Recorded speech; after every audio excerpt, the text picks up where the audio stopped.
Bismillahirrahmanirrahim. Assalamu alaikum. So from the subject principles of human nutrition, we will continue the classification of carbohydrates, polysaccharides. तो अभी तक हमने पढ़ लिया है कार्बोहाइड्रेट्स में तीन आपकी क्लासिफिकेशंस हैं, monosaccharides, disaccharides and polysaccharides. Monosaccharides में आपके थे glucose, fructose and galactose. Disaccharides में आपके थे मैल्टोज जो कि ग्लूकोज और ग्लूकोज से मिलकर बना है, सुक्रोज जो ग्लूकोज और फ्रुक्टोज से मिलकर बना है, और लैक्टोज जो ग्लूकोज और गैलेक्टोज से मिलकर बना है. फिर उसके बाद आपके आते हैं पॉलीसेक्राइड्स. पॉलीसेक्राइड्स में आपके आते हैं ग्लाइकोजन जो कि storage form of energy in human body है, स्टार्चेस जो कि storage form of energy in plant body है, और फाइबर्स. तो हम फाइबर्स पढ़ रहे थे. फाइबर्स में आपकी दो टाइप्स आती हैं, soluble fibres and insoluble fibres. Insoluble fibres हैं आपके सेलुलोज, हेमीसेल्युलोसिस एंड लिग्निन, जबकि सॉल्युबल फाइबर्स हैं आपके गम्स, म्यूसिलेजेस, एल्गल पॉलीसेक्राइड्स या इसको हम आगार भी कहते हैं, और पेक्टिन्स. तो हम ज़रा आपके फाइबर्स की टाइप्स देख लेते हैं. सबसे पहले आपका आता है सेल्यूलोज. सेल्यूलोज आपके एक्सक्लूसिवली प्लांट्स में होता है, ठीक है, प्लांट्स की सेल वॉल्स के अंदर होता है, और एनिमल बॉडी के अंदर नहीं होता ये, क्योंकि एनिमल सेल्स की वो नहीं होती, सेल वॉल नहीं होती है, ठीक है. तो सेल्यूलोज बना हुआ है बीटा डी ग्लूकोज यूनिट से, और लिंकेजेस हैं उसके अंदर beta 1 to 4 glycosidic bonds. Cellulose humans या मैमल्स डाइजेस्ट नहीं कर सकते, क्योंकि ह्यूमंस के अंदर बीटा ग्लाइकोसाइडिक बॉन्ड्स को क्लीव करने के लिए एंजाइम्स नहीं है. तो सेल्यूलोज को इसीलिए हम फाइबर कंसिडर करते हैं. फाइबर क्या होता है? फाइबर एक नॉन डाइजेस्टेबल कार्बोहाइड्रेट है हमारी. It remains undigested in the gastrointestinal tract and it adds important bulk to the diet. This bulk helps to move the food mass along. It stimulates normal muscle action in the intestine and it forms feces for the elimination of waste products. तो cellulose आपका human body digest नहीं कर सकती, क्योंकि human body के अंदर enzymes नहीं होते. तो सेल्यूलोज का फिर क्या काम है? सेल्यूलोज अनडाइजेस्टेड तो रहता है, लेकिन ये बाकी फंक्शंस करता है. उनमें जो सबसे बड़ा फंक्शन है वो है adding bulk to the diet. एक तो ये कि इससे आपका स्टमक भरा रहता है, ठीक है. बल्क का मतलब है डाइट के अंदर मैस प्रोड्यूस करना, ठीक है, डाइट को थोड़ा हैवी लुक देना. जब हम फाइबर कंटेनिंग फूड खाते हैं तो हमारा जो स्टमक है वो भर जाता है, उसके हमें सेटाइटी फील होती है, हमें भूख जो है काफ़ी टाइम बाद लगती है, ठीक है, क्योंकि हमारा स्टमक भरा होता है, हमारी फूड को, हमारी डाइट को बल्क दे रहा होता है, ठीक है. तो उससे होता क्या है कि एक तो ये कि हमारा स्टमक भर जाता है, ठीक है, और दूसरा ये होता है कि जो फाइबर की वजह से जो हमारा फूड मैस है, काइम है, जब वो गैस्ट्रोइंटेस्टाइनल ट्रैक्ट से मूव करता है तो उसमें उस फाइबर्स की वजह से आपका जो फूड न्यूट्रिएंट्स हैं, स्पेशली शुगर है का, वो स्लोली रिलीज़ होती है ब्लड में. तो स्लोली डाइजेस्ट होता है हमारा फूड. जब स्लोली डाइजेस्ट होता है तो क्या होता है कि आपका सारे के सारे न्यूट्रिएंट्स, बॉडी को टाइम मिल जाता है सारे न्यूट्रिएंट्स को अब्सॉर्ब करने के लिए, क्योंकि आपके फूड मास के अंदर बल्क होता है, तो वो स्लोली मूव करता है और वो बल्क आपको फाइबर दे रहा होता है. अच्छा, इसके अलावा क्या होता है कि एक तो हमारे इंटेस्टाइन का एक्शन यही है ना कि फूड मास को फर्दर अलॉन्ग मूव करती है, तो वो पेरिस्टाल्सिस अच्छी हो जाती है, मूवमेंट अच्छी हो जाती है. दूसरा, ये वेस्ट प्रोडक्ट्स को एलिमिनेट करने में हेल्प कर रहा होता है, ठीक है. बॉडी में in the form of faeces waste products को सॉफ्ट बनाता है, ठीक है, ताकि ईजीली एलिमिनेट हो सकें बॉडी से.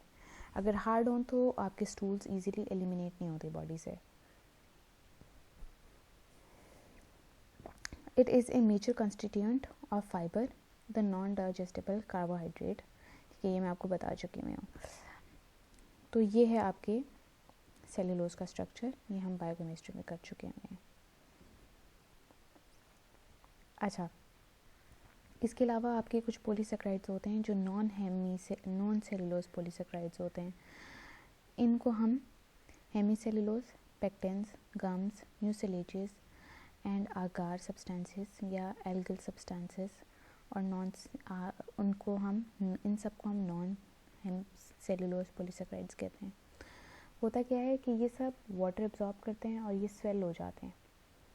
तो जितने भी हमारे फूड्स में अगर ये इस तरीके से हों जो वाटर एब्जॉर्ब करें और स्वेल कर जाएं, ठीक है, तो उससे क्या होता है, उसके कुछ बेनिफिट्स हैं। एक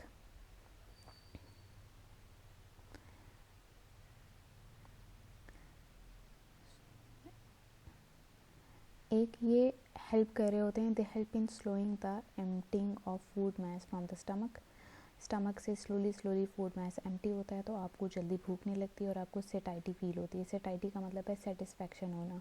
सेटिस्फैक्शन का मतलब है कि खाना जब आप खाते हैं तो उसके बाद आप सेटिस्फाई हो जाएं कि अब मेरा पेट भर गया है, उसको सेटाइटी कहते हैं।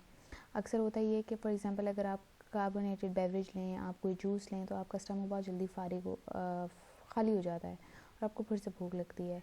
या अगर आप कोई प्रोसेस्ड फूड लें तो उससे भी आपका स्टमक बहुत जल्दी खाली हो जाता है, ठीक है। तो प्रोसेस्ड फूड ये जैसे आपके बेकरी आइटम्स वगैरह होते हैं, डोनट्स वगैरह, ठीक है। तो लेकिन अगर आप लें कोई भी फाइबर कंटेनिंग फूड, आपके वेजिटेबल्स हैं, आपके होल ग्रेन सीरियल्स का कोई भी प्रोडक्ट बना हुआ है, रोटी है, चपाती है, इस तरह की चीज़ें खाते हैं तो आपका पेट भरा रहता है और काफ़ी देर के लिए भरा रहता है। तो उससे ये क्या होता है कि आपका स्टमक आहिस्ता आहिस्ता एम्प्टी होता है और आपको जल्दी भूख नहीं लगती।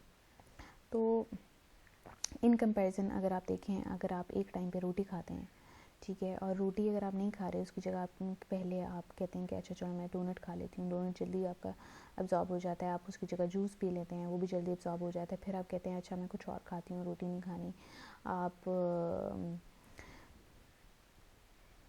कोई स्नैक्स वगैरह खा लेते हैं, स्लांटी वगैरह, चिप्स वगैरह खा लेते हैं, ठीक है।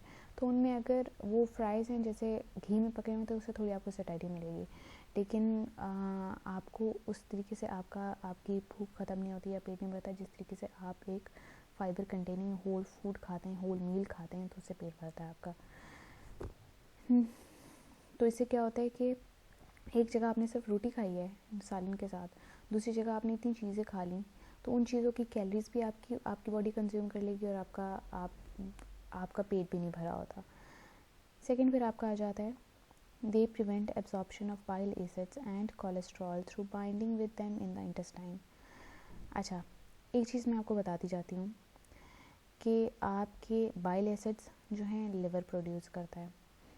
लिवर बाइल एसिड्स इसलिए प्रोड्यूस करता है ताकि हमारा जो फैट है, हमारी पूरी बॉडी जो है एक्वस मीडियम में है, मतलब वाटर सॉल्युबल मीडियम में है। पूरी बॉडी की जितने भी फ्लूइड्स हैं वो वाटर सॉल्युबल हैं। अब आपको पता है कि अगर आप एक जार में पानी डालें तो पानी के ऊपर अगर आप ऑयल डालें और उसको मिक्स करें तो थोड़ी देर बाद आप देखेंगे ऑयल ऊपर होगा पानी की सरफेस पे और पानी नीचे होगा, क्योंकि पानी और ऑयल आपस में मिलते नहीं हैं। तो इसी तरीके से जब हम खाना खाते हैं और हमारे खाने में फ़ैट होती है तो फ़ैट पानी के अंदर नहीं मिलता। जब फ़ैट पानी के अंदर अब्जॉर्ब नहीं होगा, फ़ैट पानी के अंदर सॉल्युबल नहीं होगा, तो वो प्रॉपर्ली डाइजेस्ट भी नहीं होगा। तो जो बाइल एसिड्स हैं वो फ़ैट्स को इमल्सिफाई करते हैं, मतलब फ़ैट को वाटर के अंदर, हमारे एक्वस मीडियम के अंदर सॉल्युबल बनाते हैं। उससे क्या होता है, फ़ैट जो है अब्जॉर्ब हो जाती है हमारी। तो फ़ैट के अंदर कोलेस्ट्रॉल एक कंपोनेंट है जो कि हमारी, अगर हम उसको ज़्यादा क्वांटिटी में लें तो हमारे बॉडी पे बहुत ज़्यादा नुकसान आता है, हमारी सेहत के लिए वो अच्छा नहीं है, ठीक है। हार्ट डिजीज़ हो सकते हैं, डायबिटीज़ हो सकती है, ठीक है। तो जो फाइबर्स हैं उनका ये काम है कि वो प्रिवेंट करते हैं बाइल एसिड्स और कोलेस्ट्रॉल की अब्जॉर्प्शन को प्रिवेंट करते हैं और इस तरीके से आपकी बॉडी में फ़ैट हाई नहीं होता, फ़ैट की ज़्यादा अब्जॉर्प्शन नहीं होती, जो कि हमारी सेहत के लिए अच्छी चीज़ है। आगे आए, they prevent spastic colon pressure by providing bulk for normal muscle action. अच्छा, अब ये है कि देखें, अगर आप क्या कहते हैं, आपके स्टूल्स जब सॉफ्ट होते हैं, ठीक है, स्टूल्स आपको स्टूल्स माने पीसेस, जो आपके वेस्ट प्रोडक्ट होते हैं जो बॉडी एक्सक्रीट करती है, तो अगर ये आपके सॉफ्ट हों, ठीक है, और बल्कि हों, तो बहुत इजीली आपके कोलोन में से पास होके बहुत इजीली एक्सक्रीट हो जाते हैं, ठीक है। आपको ज़्यादा प्रेशर नहीं लगाना पड़ता, बॉडी को ज़्यादा प्रेशर नहीं लगाना पड़ता उनको एक्सक्रीट करने के लिए, तो वो आपके लिए ठीक है। कॉन्स्टिपेशन में क्या होता है, या वैसे ही आप नॉर्मल में देखें, अगर आप ज़्यादा पानी ना पिएं तो आपको बॉडी को बहुत ज़्यादा प्रेशर लगाना पड़ता है, बॉडी को बहुत ज़्यादा ज़ोर लगाना पड़ता है फीसेस एक्सक्रीट करने के लिए। तो जो आपके स्टूल्स हैं वो इजीली एक्सक्रीट नहीं होते, तो प्रेशर बहुत ज़्यादा कोलोन में बढ़ जाता है। बहुत ज़्यादा हमेशा अगर आपको प्रेशर लगाना पड़े, बॉडी को प्रेशर लगाना पड़े, कोलोन पे हाई प्रेशर पड़ता है स्टूल्स एक्सक्रीट करने के लिए, तो क्या होता है कि कोलोन की सेहत ख़राब हो जाती है, कोलोनल वॉल्स की सेहत ख़राब हो जाती है, और उससे जो है आपका क्या कहते हैं, हेमोरॉइड्स भी होने का चांस ज़्यादा होता है कि अगर आपके स्टूल्स ड्राई हों, और दूसरा आपकी कोलोनल हेल्थ भी ख़राब होती है, और इससे कुछ डिजीज़ भी हो सकते हैं, कैंसर भी हो सकता है, ठीक है। तो ये स्पैस्टिक कोलोन प्रेशर को रिमूव करता है ताकि नॉर्मल मसल एक्शन हो सके। They provide fermentable material on which colon bacteria can work. अच्छा, आपके जो कोलोन आपकी लार्ज इंटेस्टाइन को कह रहे हैं, ठीक है। एक स्मॉल इंटेस्टाइन होती है जिसमें फूड की डाइजेशन होती है, एक लार्ज इंटेस्टाइन होती है, लार्ज इंटेस्टाइन में सिर्फ वेस्ट प्रोडक्ट बनता है, बहुत कम कुछ न्यूट्रिएंट्स की एब्जॉर्प्शन होती है, बाकी वहाँ पे वेस्ट प्रोडक्ट बनता है जो कि आपका मूव करके एक्सक्रीट हो जाता है बॉडी से। तो जो आपका कोलोन है उसके अंदर ना बैक्टीरियाज रह रहे होते हैं। हम हमेशा बैक्टीरियाज को हार्मफुल से एसोसिएट करते हैं कि बैक्टीरिया अगर आपके फूड में होगा तो आपका फूड ख़राब होगा, अगर आप कंज्यूम करेंगे तो आपकी सेहत ख़राब होगी। कुछ बैक्टीरियाज जो हैं वो फ़ायदेमंद भी होते हैं, तो वो उनकी ही एक टाइप है जो हर ह्यूमन बॉडी के कोलोन में रह रही होती है। अब होता क्या है, ये जो बैक्टीरियाज होते हैं ये कोलोन में रहते हैं ह्यूमन बॉडी के, और ये वहीं पे जो है ना, जो भी आपकी वेस्ट प्रोडक्ट्स और वो जो आपका जो रह गए हैं प्रोडक्ट्स, उनके अंदर इनके लिए फूड होता है, ठीक है। ये यहाँ पे रहते हैं। अच्छा, ये वहाँ पे रहकर ये क्या कर रहे होते हैं कि ना आपका जो कोलोन है उसमें से कुछ न्यूट्रिएंट्स की, अच्छा ये वहाँ से वो जो फूड उनको मिलता है, आपका जो वेस्ट प्रोडक्ट होता है उसमें वो इनका फूड होता है, ठीक है। ये उसको खाते हैं, कंज्यूम करते हैं, ग्रो करते हैं, और हमारे लिए क्या होता है कि उनके इस एक्शन से हमारे कुछ और न्यूट्रिएंट्स अब्सॉर्ब हो जाते हैं, ठीक है, जैसे विटामिन के स्पेसिफिकली बैक्टीरिया अब्सॉर्ब करता है। और इसके अलावा हमारे न्यूट्रिएंट्स अब्सॉर्ब होने के अलावा इसके अलावा क्या होता है कि ये हमारे आपकी जो कोलोनल हेल्थ है उसको अच्छा रखते हैं, ठीक है, उसको बेहतर करते हैं। इसके अलावा कभी पर आपका फूड जो है अगर प्रॉपर्ली डाइजेस्ट ना हो तो वो जब वो कोलोन में आता है तो वो फर्मेंट होना शुरू हो जाता है। अगर वो फर्मेंट होना शुरू हो जाए, फर्मेंट का क्या मतलब है, जैसे फॉर एग्जांपल अगर आप कोई स्ट्रॉबेरीज अगर आप बाहर रखते हैं, ठीक है, तो वो फर्मेंटेशन होना शुरू हो जाएगी, खट्टी हो जाएंगी और फिर ख़राब सी हो जाएंगी, ठीक है। तो इसी तरीके से अगर आपका फूड प्रॉपर्ली डाइजेस्ट अब्सॉर्ब ना हो तो जब वो कोलोन में आता है वो फर्मेंटेशन स्टार्ट हो जाती है। उसकी फर्मेंटेशन से कोलोनल हेल्थ ख़राब होती है, इन्फ्लेमेशन होती है। इन्फ्लेमेशन का मतलब है कि वॉल्स इरिटेट हो जाती हैं आपकी, ठीक है, रेड हो जाती हैं, पेनफुल हो जाती हैं, ठीक है। तो इस तरीके से आपकी वो जो है डिस्ट्रॉय करता है आपकी कोलोन की हेल्थ को। तो ये जो बैक्टीरिया है जो वहाँ पे रह रहा होता है, ये उसको उस फूड को, वो जो फर्मेंटेबल फूड होता है वो उसकी डाइट होती है, ये उसको खा लेता है, कंज्यूम कर लेता है। तो हमारी हेल्थ कोलोन की हेल्थ ख़राब नहीं होती, कोलोन ख़राब नहीं होता। तो ये बैक्टीरिया हमारे लिए फ़ायदेमंद है। इनको हम आम ज़बान में प्रोबायोटिक्स भी कहते हैं, ठीक है। तो जो ये आपके नॉन डाइजेस्टेबल फाइबर्स हैं, हमारी बॉडी तो उनको डाइजेस्ट नहीं कर सकती, लेकिन बैक्टीरियाज उनको डाइजेस्ट कर सकते हैं, ये उनका फूड होते हैं। तो जितना वो फूड प्रोवाइड करेंगे बैक्टीरिया के लिए, उतना आपकी कोलोनल हेल्थ अच्छी रहेगी, उतना जितना भी वेस्ट प्रोडक्ट है वो आपकी बॉडी को, कोलोन को इरिटेट नहीं करेगा। इसके बाद आप आ जाएं फूड पे। तो जनरली ये किस में प्रेजेंट होते हैं, ये होते हैं हमारे होल ग्रेन्स में, लिग्यूम्स में, वेजिटेबल्स में और फ्रूट्स में।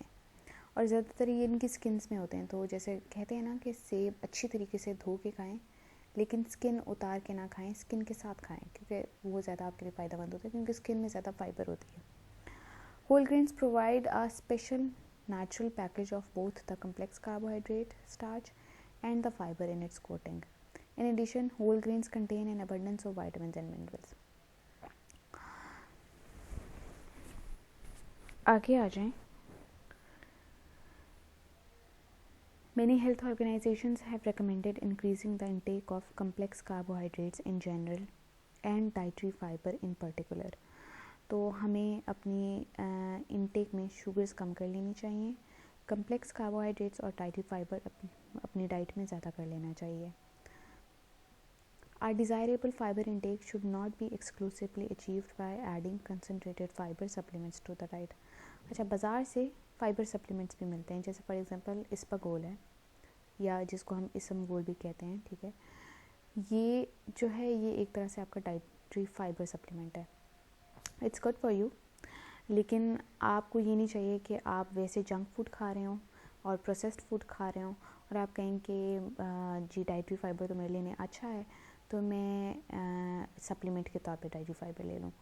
तो उसे होता क्या है कि फ़ाइबर अगर आप एज अ सप्लीमेंट ले रहे होते हैं तो वो सिर्फ आपको बल्क प्रोवाइड करेगा, ठीक है। लेकिन जैसे फ़ाइबर जब आपके फूड के अंदर होता है तो इसके फ़ायदे होते हैं, जैसे वो कई आपके न्यूट्रिएंट्स अब्जॉर्ब करा रहा होता है, कई आपके जो फाइबर कंटेनिंग फूड्स होते हैं इनके अंदर फाइटोकेमिकल्स होते हैं, बाकी न्यूट्रिएंट्स होते हैं, वो सब फिर आपको नहीं मिलते। तो इसलिए बेहतर ये है कि आप उसको फूड से लें, सप्लीमेंट के तौर पे ना लें। फूड से जब आपका पूरा हो जाता है तो आप एज अ सप्लीमेंट लें। The recommendations are to eat a high fiber diet that is rich in whole grains, fruits, vegetables, legumes, which also provide high essential vitamins and minerals.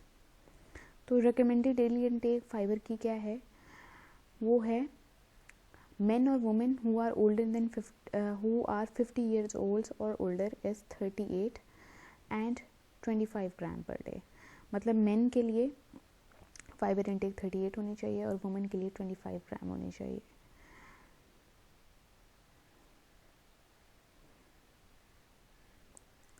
As with many things in nutrition, too much of a good thing can also be problematic. Nutrition हमेशा हमें balance सिखाती है, ठीक है। हमने कोई भी चीज़ ज़्यादा अमाउंट में नहीं लेनी और ना ही कम अमाउंट में लेनी है, हमने उसको बैलेंस्ड तरीके से लेना है, मियाना रवि इख्तियार करनी है, ठीक है। अगर हम बहुत ज़्यादा भी खाएंगे तो फिर उससे क्या होता है, sudden increases in fibre intake can result in uncomfortable gas, bloating and constipation. पेट में गैस हो जाती है, ब्लोटिंग हो जाती है, ठीक है, और एब्डोमेन आपका थोड़ा फूल जाता है, ठीक है, आप ब्लोटेड होते हैं, थोड़े थोड़े फूले फूले होते हैं, कॉन्स्टिपेशन हो जाती है, ठीक है। इसीलिए आपको हमेशा फ़ाइबर अपनी डाइट में ग्रेजुअली इंक्रीज़ करना चाहिए और बहुत सारा फ्लूइड भी लेना चाहिए ताकि आपको ये सिम्टम्स ना हो। Fibre intake should be gradually increased along with intake of water to an appropriate amount for the individual. In addition, excess amounts of dietary fiber can trap by chelation small amounts of minerals and prevent their absorption in the gastrointestinal tract. अच्छा, होता क्या है कि अगर आप बहुत ज़्यादा excessive amounts लेना शुरू कर दें डाइटरी फाइबर की, कि फूड में भी ले रहे हैं, सप्लीमेंट्स में भी ले रहे हैं, तो होता क्या है कि आपका जो डाइटरी फाइबर होता है वो मिनरल्स को खिलेट कर देता है। जैसे वो कोलेस्ट्रॉल को खिलेट कर रहा था और बाइल एसिड्स को खिलेट कर रहा था। खिलेट का मतलब है उनके साथ बाइंड हो जाता है, जब उनके साथ बाइंड हो जाता है तो बॉडी उनको एब्जॉर्ब नहीं कर पाती। तो इसी तरीके से ये कुछ मिनरल्स के साथ भी खिलेट कर जाता है और फिर वो उनको एब्जॉर्ब नहीं होने देता। This function of fibre is beneficial when trapping or binding bile acids, but it may compromise nutrition status if fiber intake greatly exceeds the recommendations to the point of reducing mineral absorption. तो इसका ये function bile acids के लिए ठीक है, लेकिन अगर ज़्यादा आप लेंगे तो मिनरल्स भी आपके फिर बाइंड होना शुरू हो जाएंगे और वो भी आपके एब्जॉर्ब नहीं होंगे। फिर आपके पेक्टिन्स आते हैं। Pectins and gums contain sugars and sugar alcohols that make these molecules even more water soluble than hemicellulose. Hemicellulose आपका वाटर soluble था, फिर उसके बाद आपके पेक्टिन्स और गम्स आते हैं। ये आपके हेमीसेलुलोज से भी ज़्यादा वाटर सॉल्युबल हैं। इनके स्ट्रक्चर में ग्लैक्टोरोनिक एसिड होता है जो कि वाटर को अब्जॉर्ब करता है और जेल बना देता है, इसीलिए ये जैम्स और जेलीज में बनाने के लिए होते हैं। पेक्टिन ज़्यादातर आपके एप्पल्स में, सिट्रस फ्रूट्स में, स्ट्रॉबेरीज में और बाकी फ्रूट्स में होता है। तो आपके जो फ्रूट को प्रिजर्व करने का तरीका जैम बनाना है, ठीक है। फ्रूट जूस को हम प्रिजर्व इसी तरीके से करते हैं, हम उसके अंदर जैम बनाते हैं। तो वो किस तरीके से होता है, वो कैसे आपका जैम हमेशा जेल टाइप सा होता है, जैम भी और जेली भी। तो वो इसलिए होता है क्योंकि इन फ्रूट्स के अंदर नेचुरली पेक्टिन होता है और पेक्टिन का काम होता है जैम और jelly banana. Gums and mucilages are similar in structure to pectin, except that their galactose units are combined with other sugars and polysaccharides. Gums are found in plant secretions and seeds. The specific structural qualities of gums and mucilages are commercially useful when added to processed foods such as ice cream. तो gums और mucilages जो होती हैं वो plant secretions में होती हैं। अक्सर आपको ये बात पता है ना, जो बाज़ार से ग्लू या गम मिलती है वो लिटरली प्लांट के तनों से मिलती है आपको। तो ये जो गम्स और म्यूसिलेजेस हैं ये भी आपके प्लांट के स्ट्रक्चरल कंपोनेंट से आपको मिल रही होती हैं और इनका कमर्शियल पर्पसेस बहुत ज़्यादा हैं। हम ज़रा यहाँ से आपकी देख लेते हैं डाइटरी फाइबर्स को और उनके फंक्शंस को देख लेते हैं। सेल्यूलोज आपका मेन सेल वॉल कंस्टिट्यूएंट है प्लांट का, और ये आपके लीव्स में, सीड्स में, आपकी स्टॉक्स में, इन सब में होता है। इसका फंक्शन है that it holds water and reduces elevated colonic intraluminal pressure. तो पानी रिटेन करता है। जब पानी रिटेन करता है तो कोलोन में एक एबिलिटी है, लार्ज इंटेस्टाइन में एबिलिटी है कि जितना भी आपका वेस्ट प्रोडक्ट होता है वहाँ से पानी एब्जॉर्ब हो जाता है। तो अगर पानी ज़्यादा एब्जॉर्ब हो जाए तो आपके वेस्ट मटेरियल्स ड्राई हो जाते हैं। तो ये पानी होल्ड करता है अपने अंदर, ताकि फिर अगर आपके वेस्ट मटेरियल ड्राई हो जाएंगे तो कोलोन के अंदर प्रेशर ज़्यादा बढ़ जाएगा। प्रेशर को कम रखता है कोलोन के अंदर। फिर आपके हैं नॉन सेलुलोज पॉलीसेक्राइड्स। इन सब के फंक्शंस जो हैं वो ये हैं: they slow gastric emptying, provide fermentable material for colonic bacteria with the production of gas and volatile fatty acids, and bind bile acids and cholesterol. Gums and mucilages ये plant और seeds की secretions हैं। algal polysaccharides algae और seaweed से मिलते हैं। pectin substances हमारे fruits के अंदर होते हैं। Hemicellulose cell wall plant material में होता है, जैसे ब्रान और होल ग्रेन्स में जब आप उसको रिफ़ाइन कर रहे होते हैं होल ग्रेन्स को, तो रिफ़ाइन करते हुए आपकी जो है ऊपर वाली आउटर लेयर्स निकल जाती हैं। तो जो आउटर लेयर होती है उसको हम ब्रान कहते हैं। ब्रान आपके लिए अच्छा होता है, जैसे राइस की जब पॉलिशिंग करते हैं तब भी ब्रान निकल जाता है। तो ब्रान आपकी सेहत के लिए अच्छा होता है क्योंकि ये आपको फाइबर प्रोवाइड कर रहा होता है।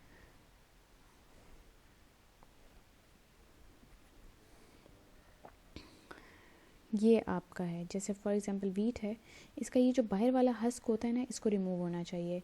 लेकिन अक्सर मिलिंग प्रोसेसेस में जो आपको वाइट आटा मिलता है उसमें क्या होता है कि आपकी ये जो ब्राउन लेयर्स हैं ये भी रिमूव हो जाती हैं, ठीक है। ये जो ब्राउन होता है ये आपके लिए अच्छा होता है।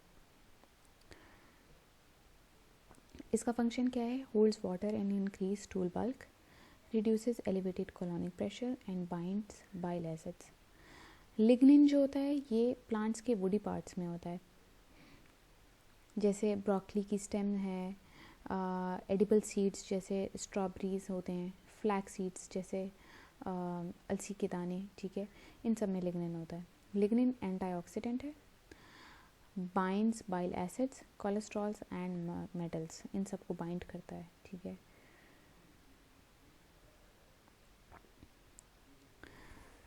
अच्छा, ये मेजर केमिकल कंपोनेंट्स क्या क्या हैं आपके फाइबर्स के अंदर, हम उनको देख लेते हैं। सेलुलोज आपके ग्लूकोज के यूनिट से, रिपीटिंग ग्लूकोज के यूनिट से मिलकर बना होता है और इनके अंदर बीटा 1 to 4 लिंकेजेस होते हैं। हेमी सेलुलोज के अंदर जाइलोज, मैनोज और कैलेक्टोज होता है। लिग्निन के अंदर फिनोल्स होते हैं। गम्स के अंदर गैलेक्टोज और ग्लूकुरोनिक एसिड होता है, और पेक्टिन्स के अंदर पॉलीगैलेक्टुरोनिक एसिड होता है। सेल्यूलोज आपको मिलता है होल व्हीट, ब्रान और वेजिटेबल्स में से। हेमी सेल्यूलोज आपको मिल रहा होता है ब्रान और होल ग्रेन्स में से। लिग्निन आपको मिलता है फ्रूट्स और एडिबल सीड्स में से। गम्स आपको मिलते हैं ओट्स, लिग्यूम्स, गौर, बार्ले, इन सब से। और पेक्टिन्स आपको मिलते हैं सबके सारे के सारे सिट्रस फ्रूट्स और बाकी फ्रूट्स में से। तो अगर आप याद करना चाहिए तो ये भी सही फंक्शंस हैं, आप यहाँ से भी इनके फंक्शंस याद कर सकते हैं। ये और ये फंक्शन सेम है, जहाँ से आपको बेहतर लगे आप वहाँ से याद कर सकते हैं। और यू कैन सिंपली ये मैं जितना भी आपको लेक्चर दे रही होती हूँ, ये फर्दर एक्सप्लेनेशन होती हैं आपके बुक में जो भी रिटन है, ताकि बुक से जब आप पढ़ रहे हो तो आपको कोई चीज़ मुश्किल ना लगे और आपको ये ना लगे कि ये मेरे लिए नया लफ्ज़ है। तो मैं आपको फर्दर एक्स्ट्रा लेक्चर पढ़ाती होती हूँ। तो ये सब आपकी फर्दर एक्स्ट्रा मटेरियल होता है और ये आपके नोट्स के लिए आसान होता है। तो आपने बुक से पढ़ना होता है, तो यहाँ से आप चाहें तो यहाँ से कर सकते हैं, अगर आसान हो तो चाहें बुक से कर सकते हैं, बोथ आर फाइन। ये कुछ आपकी फर्दर डेफिनेशंस हैं जो कि आप यूज़ कर सकते हैं कोई भी चीज़ एक्सप्लेन करने के लिए जो अभी तक यहाँ पे यूज़ हुई हैं। So this is it for today. Thank you for your concentration. अल्लाह हाफ़िज़।